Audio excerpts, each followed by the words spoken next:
तेरा मन लाचे गुरु दर्शन ताई बिलाव करे चातिक की नियाई विकाना उतरा शांत न आगा इन दर्शन संग प्यारे जियो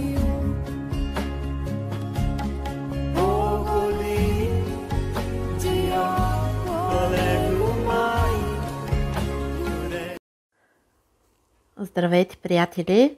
Днес ще направим изцеление на рода, като ще използваме знака на Валкирия, канала на Валкирия, който ще влезе в моя род и в рода на всички, които ме слушат. И ще направим изцеление и възраждане на рода. Рода, това е една структура, която е огромна. Тя, ако можем да я видим, ще видим, че това е едно пространство, в което накъдето и да се огледаме, ще можем да видим наши предци. Нали, пълно е с души. Това са стотици хора. Може при някои да са хиляди, тъй като има родове, които са много стари. И в тези родове, естествено, са живели много достойни хора, но са живели и хора, които не са се справили с своите задачи, тъй като живеем в системата на доброто и злото. И всяка една душа, слизайки на земята, минава през определени опитности. Хубаво е да приемаме просто това, което имаме като наследство, и да изчистим това, което е като негативни програми, негативна карма, което лежи на нашите плещи и ни мачка. Енергията е изключително подходяща, периода също, за да можем да направим такова нещо. Много от вас сигурно се усещат натоварени, смачкани, без енергия. Това проистича от рода и от самото пространство, тъй като нашата планета навлиза в все по-високи пространства като чистота и като енергия. Нашите тела не са свикнали на това нещо и е хубаво през това време да се занимаваме с различна практика, с която да се облегчаваме и да приемаме тази трансформация. Много от вас може да са подути, да им се спи, да страдат от депресии, да не се чувстват добре. Това е от тази негативна енергия, към която вече ние сме алергични и не сме способни вече да преработваме и трябва да я махаме от нас. Ако преди ние сме живеели така, както дойде и сме търпяли различни дискомфорти, различни проблеми, различни състояния, сега в момента това на нас ни е невъзможно и всички този дискомфорт, който изпитваме, идва за да ни накара да се освободим от тези дискомфортни енергии, тъй като енергията в Вселената не бива лоша или добра, просто е хармонична или дисхармонична и нашата цел е да направим така, че тази енергия да стане хармонична за нас и да можем да управляваме в времето, в което живеем. В момента ни учат на много неща, учат ни да бъдем отговорни, учат ни да бъдем осъзнати, да очертаваме своите граници. Сега влизаме в пространство и уроци, в които ни учат да бъдем Бога в своето пространство. Какво означава това? Това означава човек да застане в център, да очертае своите граници и да започне да управлява тази реалност, като приема или не приема нещата, които се случват. Тоест, ако ние имаме хора в пространството, които ни натоварват, това означава, че е време да спрем да правим компромиси с тези хора и да спрем да ги търпим, да спрем да се натоварваме с чужди проблеми. Ако сме в някакви отношения, които ни рушат, тези отношения трябва да бъдат прекъсвани и да излезем от тези програми, където нашите баби и дядовци са живели в тях и просто са търпяли, тъй като тяхното време е било различно от нашето. И сега в момента просто трябва да вървим напред, да приемаме и да пускаме и да се доверяваме повече на висшите сили, на нашите наставници.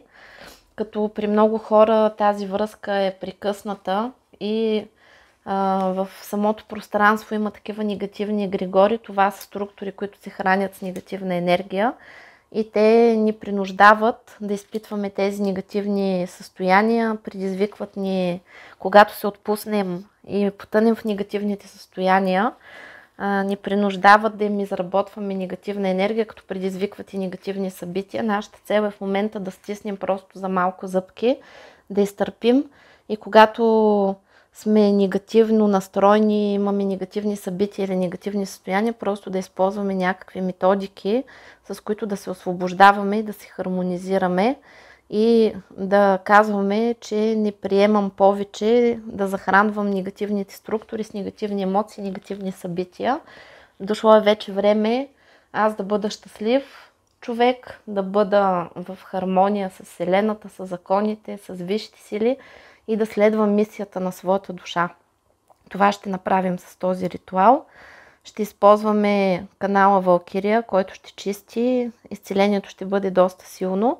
И ще използваме и шаманския барабан, който ще ни настройва към съответните енергии. Ще изчиства всички магии, проклятия, негативни програми, поведенчески модели и негативни ситуации в нашия живот. И чрез този ритуал ще успеем да се освободим от страшно много негатив. И сега започваме, като този ритуал може да го слушате всякакси. След него може да усетите негативни състояния. При някои хора може да има изтръпване на ръце, на крака, може да ви избият питна, такива синини, може да получите алергични реакции, като сърбежи, пъпки и такива неща. Може да се почувствате отпаднали, но това е само временно състояние, защото негатива изчезва. При който има по-тежки въздействия, като магии, проклятия, може да има разстройство, гадене и такива грипозни състояния. Това нещо бързо ще очуми, не бива да се стресирате и след това ще усетите положителната промяна. Този ритуал е хубаво да го гледате повече дена. Когато гледаме родови практики или правим родови практики, нали, това трае около 40 дена. Ако имате силни странични ефекти, самия ритуал, ако го пускате пак, той ще ви помага и ще ви облегчава изключително много. Може да медитирате, ако сте сред природата, може да го слушате сред природа. Ако нямате възможност да сте сред природа, можете и в къщи. Ритуала работи без звук. Може просто да го слушате. Въпросът е просто да използвате енергията и изцелението по всякакъв възможен начин. И сега започваме.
приемаме силата и знанията на нашия род и неговото продължение